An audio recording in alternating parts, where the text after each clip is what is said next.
Hello guys, welcome back again to my channel. This is Ken from Travel the World with Turkey. If you are new to my channel, please don't forget to subscribe, like, and click the notification bell so that you will be notified if I uploaded a new videos. Enjoy watching Ken from Travel the World with Turkey.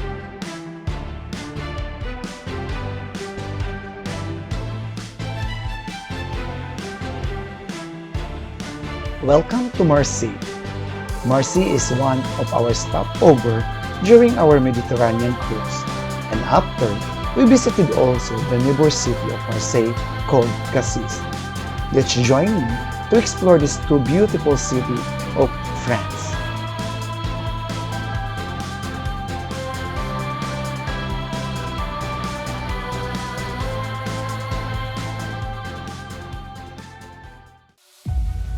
Marseille, a port city of southern France, has been a crossroad of immigrations and trade since its founding by the Greek circa 600 before Christ, and it's the heart in the Vaux port or the Old Port where the fishmongers sells their catch along the boat line quay.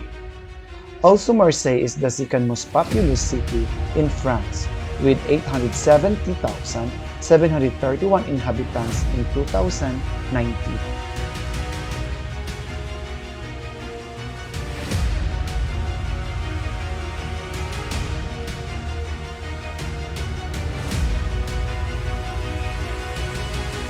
Abbey Saint-Victor. Abbey Saint-Victor is a working Catholic church which founded back in the 11th century as an abbey and named for the Roman soldier. And a Christian martyr, Victor of Marseille, much of the abbey was destroyed in 1794, which the austere church and crypts remained. Visitors call the abbey simple, and somehow stunning in the stark design. Other highly recommended paying the €2 for the access to the unit's graves.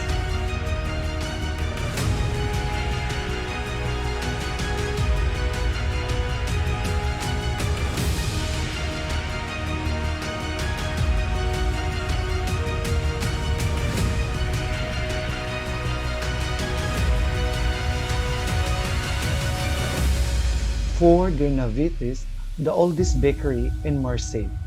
Situated in the historic part of Marseille and within walking distance of Le Vaux ports, this delightful little shop should not be missed. This delightful treat is made without yeast, and the aroma fills the street with the sweet smell of the orange zest. You will find them strongly delightful. They cook fresh from the oven over 200 years old. Very different from any biscuits that I ever tasted. Crunchy and not too sweet. Someone said there was the hint of lavender in them as well, which to be honest sounds terrible, but they are delicious. Regardless of what you go to the shop to purchase, you are guaranteed a wonderful treat and bit of history.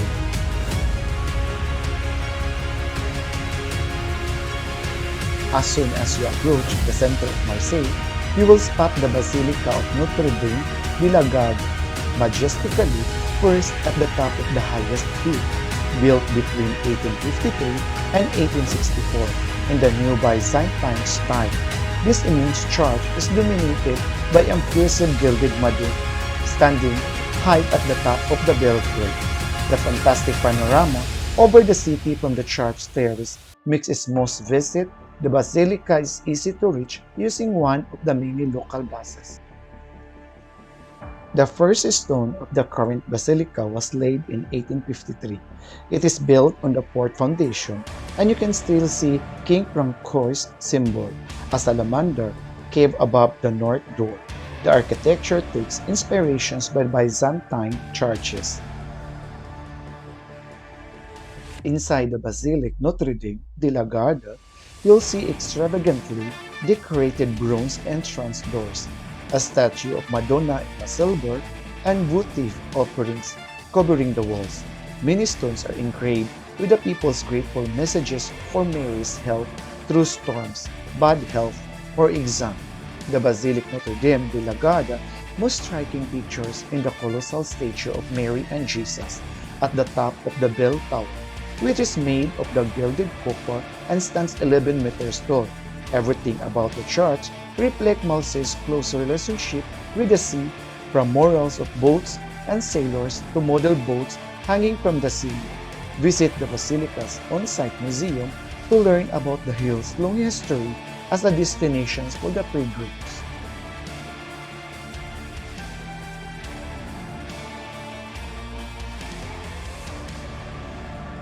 Basilica Notre de la Garde is the lavish 19th century icon that's visible from the across Marseille. It sits on the remains of the 12th century chapel, and at 16th century fort, the structure has been used as both a place of worship and a part of the city defenses. Today, locals come to the Basilica to pray for or give thanks for safe journeys and recovery from illness. The Basilica's splendid setting draws visitors for the breathtaking views, as much as for its opulent interior. It's the famous of many Marseille's major celebrations, as well as the excellent spot to watch the fireworks on the Bastille Day. At the very top of the building, it's the golden statue of the Virgin Mary, La Bonne Mère. It's said to guard over the city.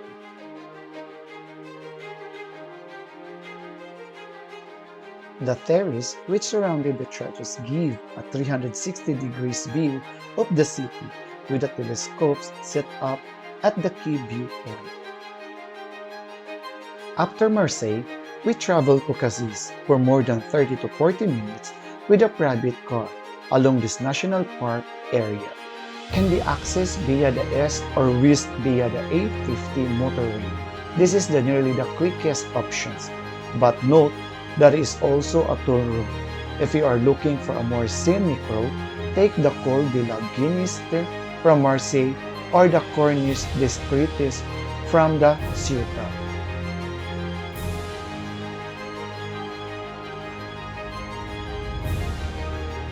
Casis is a Mediterranean-facing port in southern France. Overlooked by a centuries-old chateau, it's known for pebbly beaches and its Calanques, narrow inlets framed by steps, limestone cliffs. The harbor featured pastel-colored buildings, sidewalks, cafes, and restaurants. Trails run along the huge rocky Cap Canal headland for the panoramic sea view.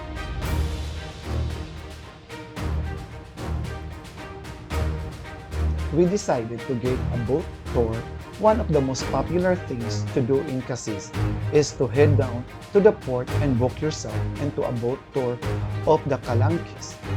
This is special group for those who can hike the Calanques due to the traveling with a very young children, elderly parents, or if you are simply want to skip the strenuous journey. Even if you have a privilege to walk the Calanques, the boat tour offers a whole new perspective of these impressive limestone cliffs and their narrow fords.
Tours don't need to be booked in advance. Just wander down to the wooden kiosk and choose and get your tickets for the tour boat.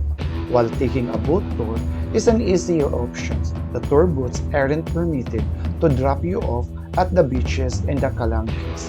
Therefore, if the hiking routes are closed, your next best options to access the likes of Port Pin or the Calanque de Inbao is the hire to kayak and paddle around the headlands.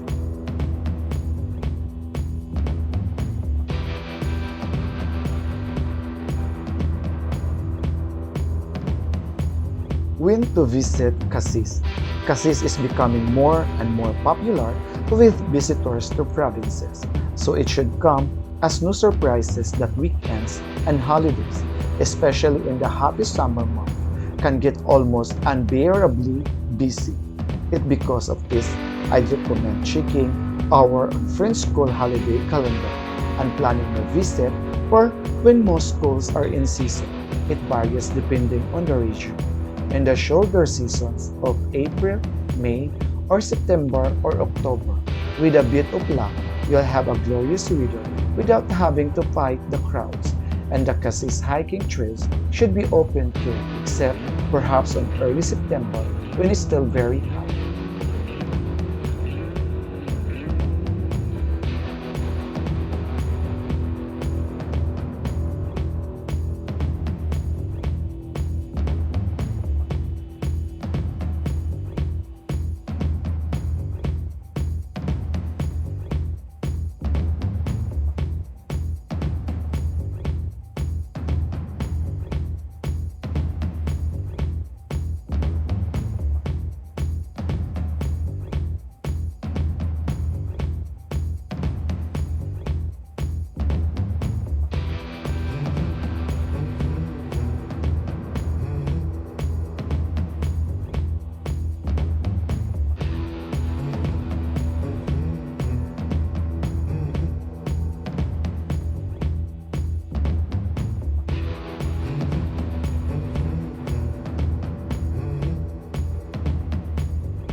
We never go home without tasting their fresh fish from the Casis, and their local wine.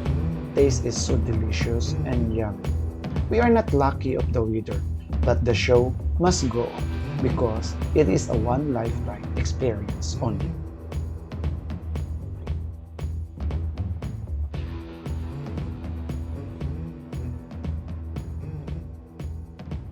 Cap Canaille is the headland situated in the Bounces-du-Rhône department in southern France, on the Mediterranean Sea coast between the towns Casis and the Ceuta, and about 27 kilometers from the center of Marseille at the 394 meter.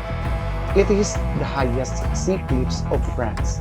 To the east of the harbor and the village, Cap Canaille forms an immense stone rampart.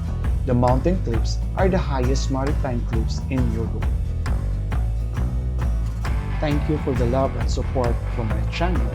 Again, this is Ken from Travel the World with Notre. Stay safe and take care.